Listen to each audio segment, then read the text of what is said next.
Hello. Thank you for this opportunity, Armagora, to do this Ask Me Anything. Special thanks to the Future Armenian for launching the Armagora platform, a very exciting way for an informed, inspired discourse on all the issues, all the challenges and opportunities facing us as Armenians in the homeland and across our global diaspora. Thank you very much for the 18 questions that were submitted. I'd very much like to address each and every one of them, and I'll just jump right in. So first question is, who is the future Armenian? I jotted down some notes. So who is the future Armenian? Here are some thoughts, Aram Hamparian's take on the future Armenian. Citizens of a global nation, a better integration of homeland and diaspora. I look at my own kids. My wife was born in Sunik, outside of the city of Kapan. Our kids have spent, maybe about 10% of their lives in Armenia. I like to think they're as comfortable there as they are here. I think that ultimately is the future, though. There obviously will always be things that are a bit more homeland, a bit more diasporan, in people's hearts and souls, but ultimately an integration of those two parts of our reality. A nation in which we're, continuing to be high achievers, and increasingly our success, individual success, contributes to our collective progress. So I think that's a really, really important thing. We have a lot of achievers. A lot of those achievers, that achievement is sort of like harvested for the benefit of the nation. Some of it isn't. Seeing an increasing alignment of personal success and collective success. We have developed over the years, over the centuries, a distrust of authority, a distrust of government, a distrust of institutions, when collective action is very likely our salvation. I wrote an article many years ago called "We're All Armenian," and it made a big tent case that pretty much whatever, if you have a drop of Armenian blood, you're adopted into an Armenian family, you married into an Armenian family, any particular configuration, right? You didn't grow up Armenian, you don't speak Armenian, you don't go to an Armenian church, all that stuff. Very big tent that there's a place for all of us in the Armenian world, and we should love and respect each of our brothers and sisters, meet them where they are, and work with them toward whatever it is that we have in common. I think that we have to hold a special place in our hearts for those who give the most, sacrifice the most, respect the heroes among us, while meeting every Armenian exactly where they are. And if they have even just a shadow of an interest in contributing collectively, or even being part of the Armenian world, we welcome them in and accept them as brothers, but always hold that special place for those who serve and sacrifice. What are the ANCA's main responsibilities during this pre-election period? What are your expectations from U.S. presidential candidates? Okay, I'm going to take half a step back and talk about how we look at these elections. Okay, one way, this is going to be a little theoretical. One way we think about engaging with American policymakers, right? The one plane would be the geopolitical plane, right? And that involves, debate and discussion and discourse, sharing of information, exchanging ideas, exploring, potential pathways forward with decision makers in our case, the U.S. foreign policy establishment, diplomacy, defense, intelligence, National Security Council, that world. And we have to have that discussion, and it needs to take place at the level of diplomats and diasporans and other stakeholders, coalition supporters, congressional friends. That geopolitical discourse has to take place. I think we have to enter that process with our eyes open, understanding that change will be incremental. It will likely not be at the pace that we want or expect, but nonetheless, that engagement needs to take place. Typically, you're dealing with, if someone's in anything close to decision-making capacity, they're a senior figure in that world, and they might be 50 or 60 years old. And the chance that we are, through the force of our intellect or the passion of our moral argument, going to shift their thinking in any meaningful way is probably low in any given discussion. But nonetheless, that discussion needs to take place, and we're perfectly happy to do that, along with many others. That's number one. Number two, another plane is a civilizational plane or a cultural plane, like democracy or religion. Armenia's westward orientation, its European aspirations, the fact that that Armenians are early Christians, like many Americans. We're just like you. That kind of engagement, is very powerful, but over a long term, right? If we expect that sympathy or affinity that Americans, even decision makers, feel with Armenia will shape policy. It's like not going to shape policy in any given case, and if it's going to make an impact, and it will, it'll be over the course of years and even decades. So that's a second plane. The third plane we operate on, and I think it's the most fruitful one, is the level of constituency. The fact that we are stakeholders in our American democracy. We're voters, we're volunteers, we're donors, we're political actors, in a whole range of different ways, fully invested stakeholders in the American democratic enterprise. That is where we, I think, can make the greatest impact and where we have the most control. Can't control what takes place inside the main think tanks necessarily, or deep inside the policy planning bureau of the State Department, but we can influence the American political process through the fact that we are citizens of this republic. And I think that's how we view this election. And when I say I'm not particularly focused on who will be the better candidate, certainly we're not focused on who's making the better promises, because I think we understand the nature of promises in American campaign culture. What we do want is to leave this election cycle with the perception among policy and political leaders that the Armenians are an electoral constituency that matters in key states like Michigan, Wisconsin, Pennsylvania, Georgia, Nevada, Arizona, elsewhere, right? That we can make a difference in these states that matter to who will be elected president, and that our votes need to be earned. I think there's an American phrase some of you may be familiar with, such that we want to act such that we are not viewed as a cheap date. That Armenians who may line up, across, let's say there's a bell curve of Armenians across the American political spectrum, which is perfectly normal. We're happy, we're proud, we're pleased that Armenians are so well represented across American politics. But that on Armenian issues, Armenians will cross party lines, and that if you cross the Armenians, that comes with consequences. That must be the case. That must be the case. There will be Armenians, and some of them are my dear friends, some of them are our relatives, who will not ever vote for a Republican or ever vote for a Democrat. But there's a lot more toward the middle, will vote not only based on Armenia, but they will seriously consider Armenian issues when deciding who to support in the presidential election, certainly in congressional elections. So I think that's how we view the elections. And if we're successful in doing that, and I think we are gaining traction in states like Michigan and Pennsylvania and elsewhere, if we do that, we'll be in a position to be political players, like constituency players, not just geopolitical argument makers, not just people engaging in moral suasion, but rather as actual stakeholders who affect outcomes, who can impose costs and consequences on those who, for example, armed Azerbaijan to kill thousands of young Armenians. How might the results of the upcoming U.S. election affect U.S.-Armenia relations? I'm going to kind of go back to my previous answer, which is the primary takeaway is not, whether it's Trump or Harris. The primary takeaway is that we have to emerge as a stronger constituency. And if we do, whoever gets in office and their party will think, let me not cross the Armenians because that will come with a cost. That's the outcome that we want. It's not this notion that the left or the right will save us. First, it's a fiction, and second, it absolves us of responsibility. This is This is not. We're not outsourcing our hopes and dreams and expectations of America to any given politician. They over the years have shown us that they do not deserve that, and it's just simply not the smart thing to do. What defines the Armenian American today? What is the ANC strategy in continuing to build a robust community? This is a really, really interesting question. And there's been a lot of scholarship on the question of what is a diaspora and what is an Armenian American. I've read the literature. I find it fascinating. At the same time, as scholars are trying to figure this out, people are doing it. People are living it, and they have done so now in the U.S. for 5 or 6 generations. I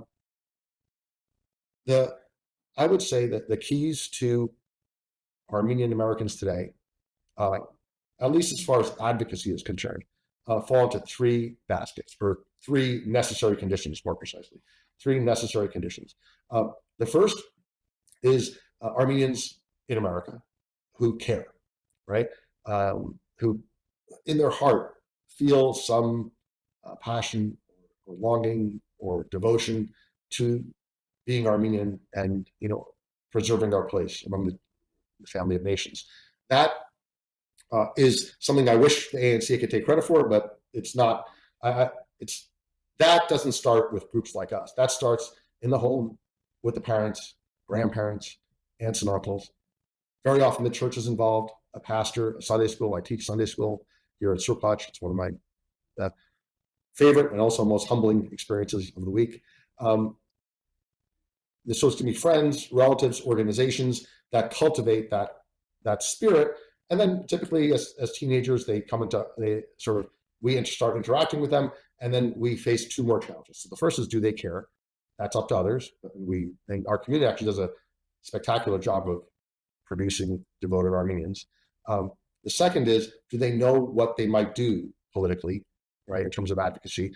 And the answer is probably not, but they can learn very quickly. The nuts and bolts of advocacy in the United States are actually very simple. It involves being involved in campaigns and some campaign finance and some volunteering and some lobbying, legislative research, coalition building, some media work, social media work. Now, the stuff of advocacy is actually not complex and can be taught usually in the course of a few hours, maybe a few days. That's a second precondition, right? Can they understand or will they understand? The answer is yes. The third is, and this is one that where a point of failure all too often, which is, does that Armenian America believe that their involvement will make a difference? Do they have faith that some collective enterprise will produce the results that they want? And there's a lot in Armenian history, and it kind of beaten into our DNA over thousands of years that says no, that actually the collective action will be fruitless. Better to keep your head down, learn a trade, trust a close circle, and don't get involved with these collective enterprises because they'll lead to nothing. I think that is a dangerous thing. I think that we've seen over the past 2 centuries a counter to that. You saw it in the writings of Mikhail Nalbanyan, in the writings of Patriotism, later on by Rafi, the revolutionary movement, the Zartok, this awakening of Armenians, that you think that you can avoid the realities of the world, but you can't. There's a storm coming. We need to organize. We need, frankly, to count on ourselves and not hope that keeping our head down will save our heads.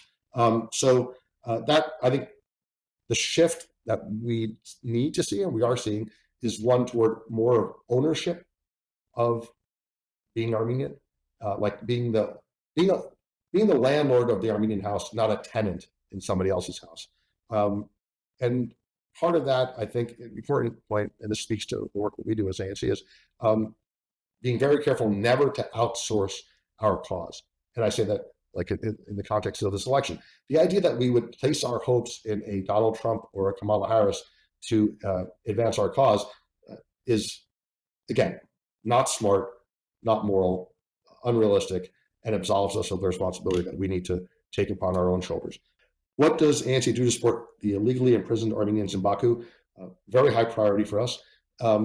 We are working on sanction cases, and we have a number of partners in the legal world, a number of partners, approaching half a dozen now, who are working very diligently to submit the necessary cases to the Departments of Treasury and State. That's one level. The second is legislative level. So, for example, HR 8141, offered by Congressman Titus, speaks to the need for sanctions on Azerbaijan for their many things, including their treatment of prisoners. We're doing direct advocacy with the Department of State. So we're active on at least 3 fronts: legislative, legal, and direct diplomacy on this issue. I will say, and this speaks to a broader point, which may be the topic for another discussion, which is that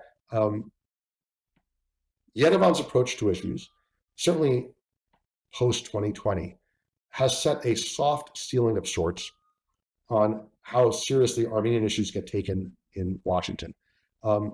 So the question of the right of return to Artsakh, right? A right that the United States, Armenia, and Azerbaijan have committed to through a number of international instruments, right?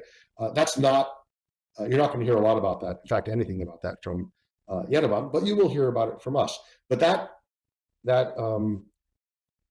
difference, right, that delta, is then taken advantage of by the political and policy characters in Washington who are wolves. These are not, for all their diplomatic niceties, they're more reptile than human when it comes to geopolitics, right? So if they see that gap, right, they will then play that card and say, well, you're rattling the cage about the prisoners. We don't seem to hear quite a lot about that during our discussions with officials from Yerevan.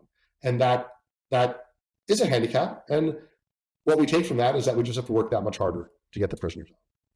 What concrete progress have we seen in recent years? Do you feel the current level of U.S. political engagement is truly benefiting Armenia, or is it more symbolic? Fair question. It's a tough question, but it's a fair question. Let me say this. There is always going to be a debate in our world, especially because Armenia is a smaller country, not central to the geopolitics of the world or even the region, right? There's always going to be like this tension between hard power and soft power. And our hunger will always be for hard power. And I think one of the phrases you may have heard growing up was "Miain Zenkovka Hayot's Purgatory." The only salvation of the Armenian nation will be through arms. Now, there is a lot of truth to that. There's a lot of truth to that. There's also truth in the fact that soft power matters, right? Actions that are less than the physical defense or physical offense by the forces of the Armenian military, right? That's supremely important and maybe decisively so. But that doesn't mean that there isn't place for soft power. There isn't a place to put your opponents on a back foot, to lift your equities, right, to a higher and more powerful position. I would cite, for example, we've wrestled with presidents going back to George W. Bush on the provision of military aid to Azerbaijan. And one of the outcomes of that, and it took a long time, way too long, it took a war that emptied Artsakh of its Armenian people, right? It took that war. But the Biden administration has not waived Section 907, the restriction on aid to Azerbaijan, for the last 2 years, right? So that is better than not.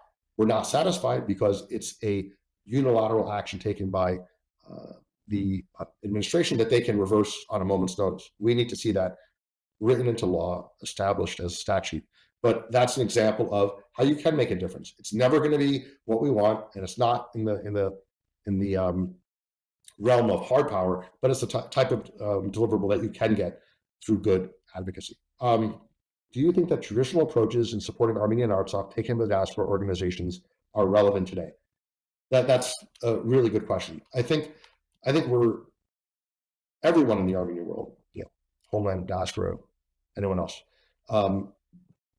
understands. I think anyone serious understands that we live in a rapidly changing world that requires us to, be adept, agile, able to adapt and reinvent our approaches for new times. That I think is absolutely essential. So we invest incredibly heavily in bringing young people. We housed over 100 young people just this year to come to Washington. We've just had another 3 days of advocacy here in Washington, where hundreds more came to meet with their legislators.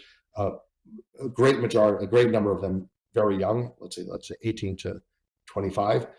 We understand that we need to always bring new blood into our system, and that they, just by virtue of their devotion, will look at what's being done, respect that which is helpful, and reinvent or replace that which needs to be renewed. And that, I think, that churn is very, very important. And as you judge institutions, there are many great institutions in our world. One of the signatures of a great Armenian institution is, do they invest in youth? Do they involve youth? Do they integrate youth into the core of their activities, or is it a sideline, like an add-on? So very, very important. So as much as things change, I touched on this before, so things have to change. But one thing that won't change, and I stated this before, I'll repeat it now, is that service and sacrifice will be constants in Armenia, right? I cannot conceive of a situation in which service and sacrifice will not be requirements of Armenian survival. Now, there is an approach. There is a view counter to that. I'm not going to articulate it as fairly as I should, but there are others who can.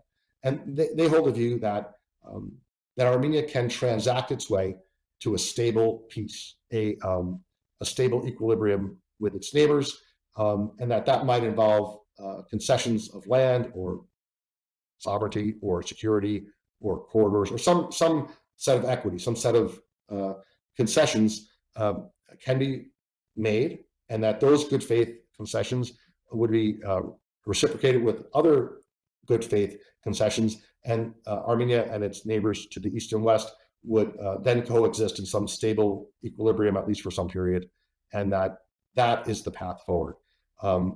The view contrary to that, a view that I'm more sympathetic to, is that the threats against Armenia are existential. It's not convenient. It's not fun. No one likes to talk about Armenia being under siege for the foreseeable future.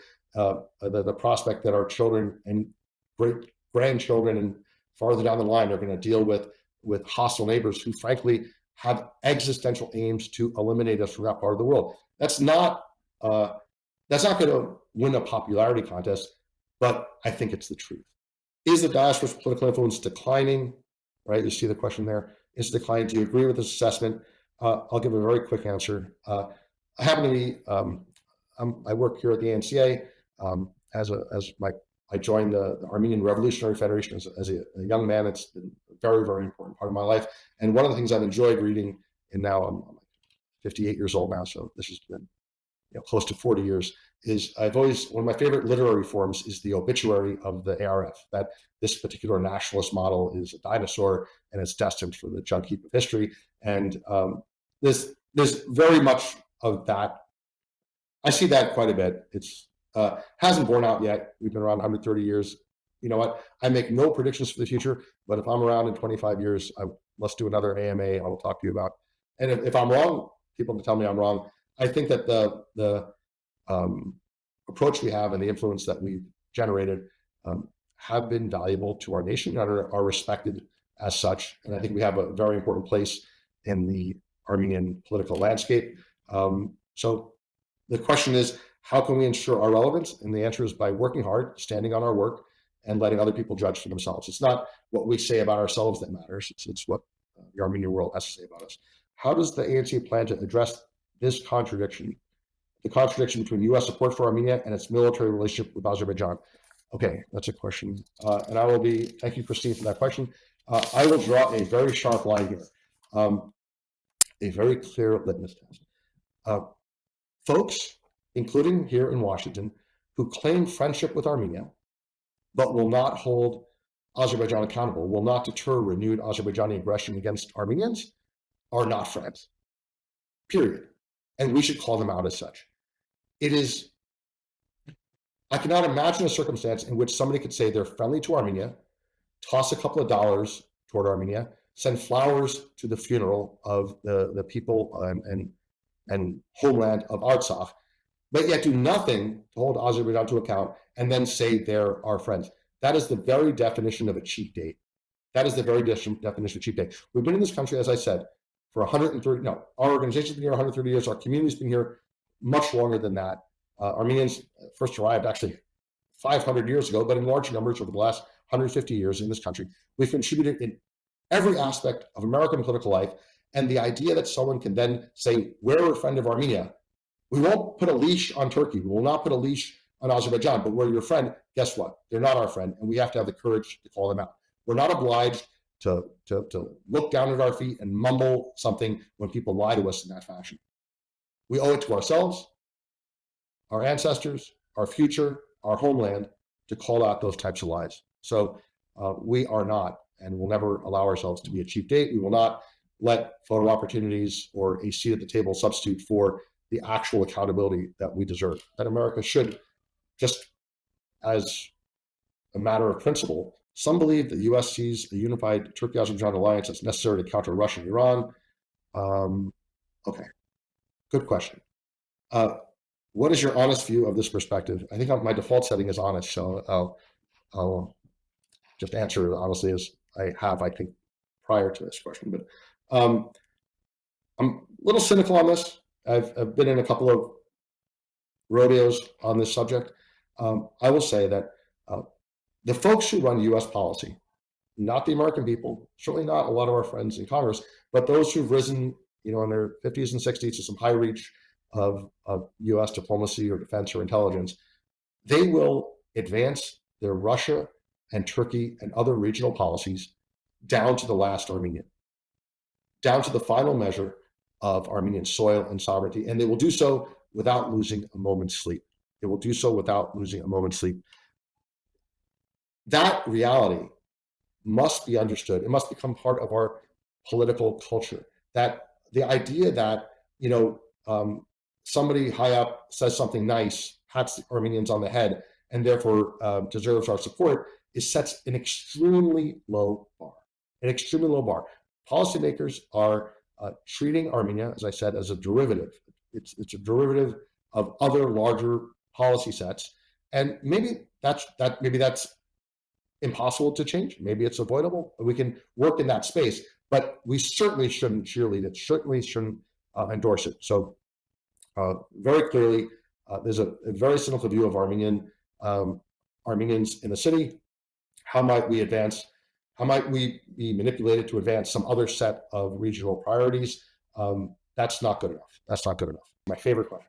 Some people have expressed concern about ANCA's affiliations with certain external powers, particularly with Russia. How do you address these concerns and clarify the organization's approach to maintaining its values and independence? That comes from Reddit, which is the most interesting space, Armenian space on the internet. I would say that on any given day, literally any given day, we'll be accused of being a tool of one or another major power. We are frequently criticized as fully owned subsidiaries of the Democratic or Republican parties. It's first, let me say, for those who study rhetoric, this is a logical fallacy, classic logical fallacy. It's called an ad hominem attack, which means against the person. If there are critiques of policy or procedures or practices, they should be leveled at the level of merit, right?